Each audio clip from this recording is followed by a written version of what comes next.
one of the stories we constantly obviously cover on this channel is the problems that businesses are well, have been facing very much so since 2016. And of course, from about, well, 2016, right up until, well, 2020, was the simple answer. The businesses were just, we don't know what's going to happen.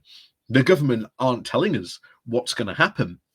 And then businesses were literally faced with the decision of, when Boris Johnson's deal came in, of having, I think it was less than 30 days to try and implement all these changes that he had suddenly decided to bring in, because he was in such a rush to push through his Brexit deal. And even now, businesses are still having huge problems. Huge problems. And we've covered them all almost on this channel when we've been able to find them, but they've been very, very confined to either local newspapers, or in some cases, as we've seen, specialty newspapers covering sort of individual sectors. But I'm really, really happy to see this one we're covering today from The Guardian, as it seems to now the issue that businesses are facing is becoming louder and louder and louder, as we said it would. Businesses would just keep on shouting and shouting and shouting and raising their noise, saying, "What are you doing, government? Why are you doing this? Why are you giving us such trouble?" It was far, far better, as we said, eventually the noise will be, it was far, far better to be in the EU. And as we're going to cover in this story in particular, some businesses are like, we're in the EU already because we're in Northern Ireland. We don't want any more. We don't want you to take us out of that, because that could cause us the same nightmare we're seeing other businesses have in the rest of the UK. So this is going to grow. I think this is going to grow and grow and grow. And trust me, one of the reasons why we ended up joining the EU in the first place was because the Conservative Party leader at that time, basically, was it described, could hear the screeching wheels of the golf carts on the UK's golf courses, as business leaders saw all the missed potential and opportunity of not being in and part of the European Union, or the pre-European Union was at that time being. So we're on the exact same path, and you know, but of course, anyway, before we do go diving into this again, please do remember to hit that like, share, and subscribe button. And of course, down below there are links to my Patreon page and a one-off link called Buy Me a Coffee, where you can, well, buy me a coffee. And as always, thank you very much to all those people who do help and support the channel that way. And of course, there is the YouTube subscription button as well. And of course, the new sort of newish, it's been out there for a couple of weeks now, new YouTube thank you button as well. So let's go diving into this then. So this comes from The Guardian with the title of "Same Nightmare Week After Week. UK firms fed up with post-Brexit EU trade." And the same nightmare week after week. That's not the first time we've heard this being used. In fact, in every story I think we've covered about this, it has been this is a nightmare. What on earth is going on? I can't believe this has become so difficult.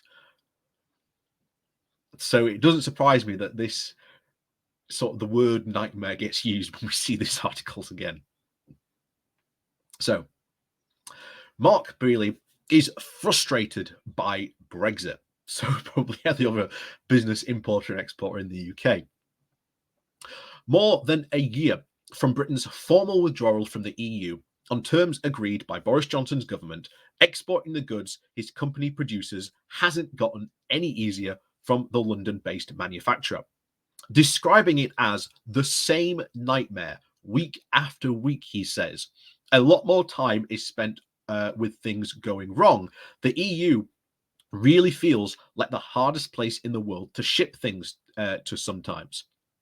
For the past 7 decades, the company Brealey runs, KMET, has made and sold tea trolleys, trays and hot plates from its factories just off the Old Kent Road to customers, including the British royal family. It is thought that Kmart's wares were used by the Queen celebrating her Platinum Jubilee this week on her Coronation World Tour. The company sells goods to up to 40 countries across the world. But leaving the EU has added to Brearley's costs and making selling items more difficult, saying, "There's loads of things I could have been doing if it wasn't for all these problems. We could do things that take us forwards rather than back," he says. Not the first time we've heard a business leader on this channel say that. The official figures show that UK exports to the EU remain significantly below the pre-Brexit levels, despite some recovery from the initial plunge in January of 2021 at the end of the transition period. Exports had fallen by 40% on month as traders tried to adapt to the new red tape and border delays, but came back to finish the last year down 11% compared with 2018. The year has been used by the Office of National Statistics as the most reliable comparison before Brexit stockpiling and the COVID pandemic influenced trade flows. However, concern is now mounting that the fresh, and trust me, it is absolutely mounting, especially on business leaders. I'll tell you that now. That these new fresh, the fresh Brexit roadblocks are looming as the government threatens to tear up the Northern Ireland Protocol, which covers trade between Great Britain, Northern Ireland, and Ireland. And despite Boris Johnson claiming to have, quote, got Brexit done, again, he didn't. He far from got Brexit done, as we said back in the time when this was the thing. No, he hasn't got Brexit done. Brexit is just an eternal carousel. It's just a new phase of the merry-go-round, and this is just one such phase. His government now views this as a central plank of his deal as broken. There's a sense of, oh God, here we go again, says Braley. Again, not the first time we have seen a business leader say that on this channel, who worries that Kmart will suffer if the EU responds with fresh trade barriers. Raoul Rappel, who was Theresa May's special advisor on Europe during the first round of Brexit negotiations, says that companies could start dusting down their old non-deal Brexit plans if the situation worsens. Any business will tell you it's unhelpful, he says. In this case, a lot of them are just getting on with it, and they just have to make the best of it. But what they don't want is constantly changing trade rules with the UK and the EU. And unfortunately, that definitely looks like what's going to happen.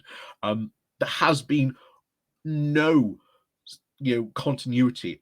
We have seen constant trade flows and disruption, and not just from the pandemic, but from Brexit itself.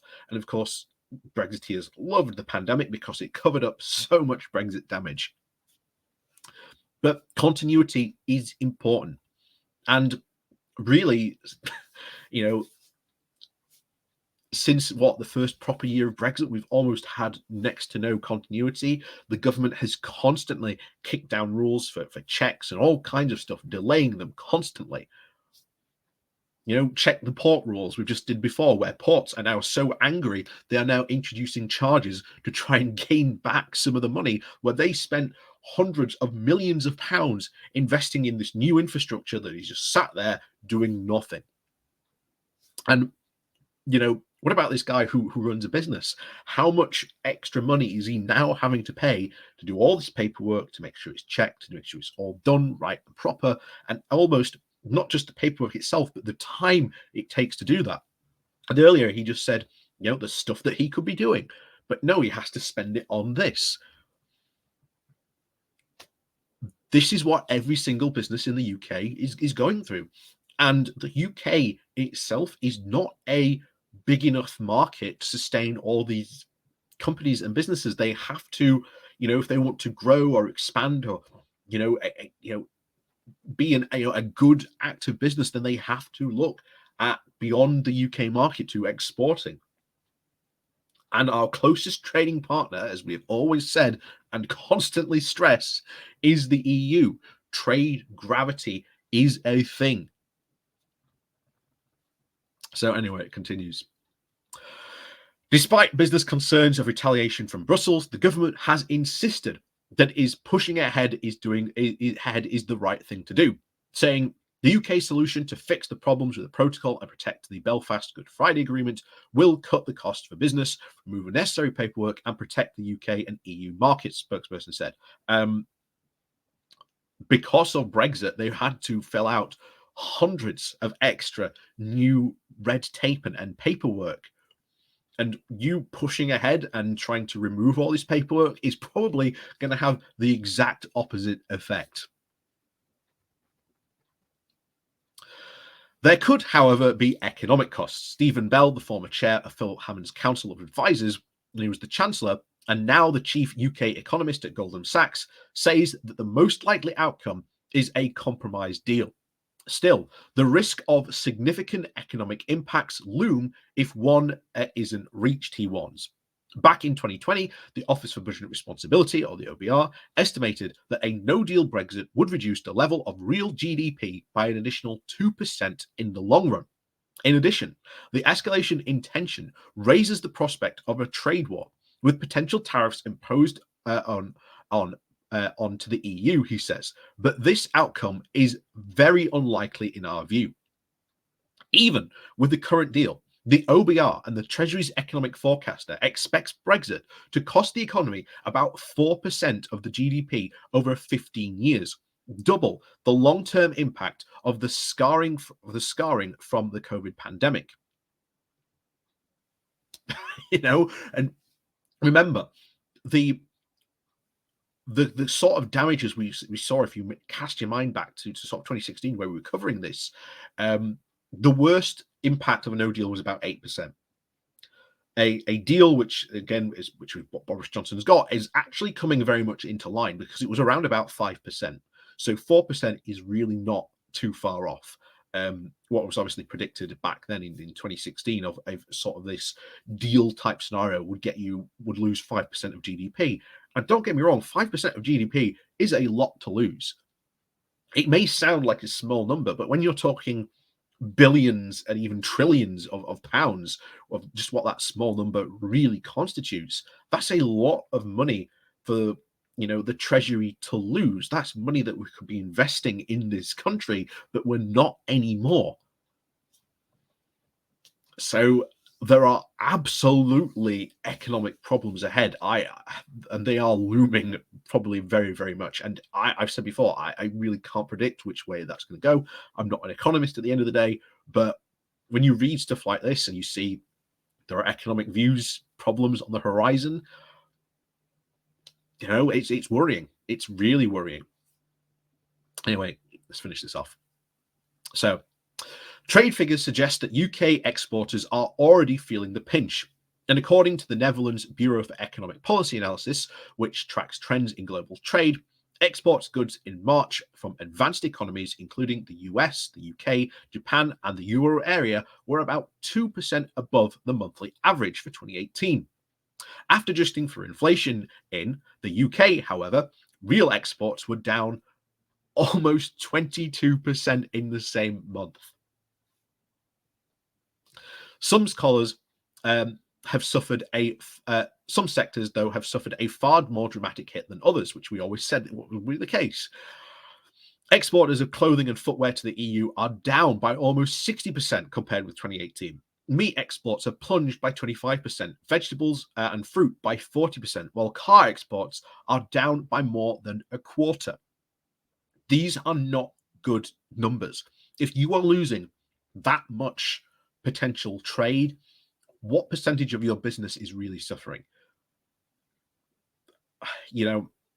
This just isn't good. And you look at these numbers and you see the reality and the economic, especially when you again, as you've got it here, you're talking to sort of business owner, or you're looking at what the businesses are reporting. None of it looks good.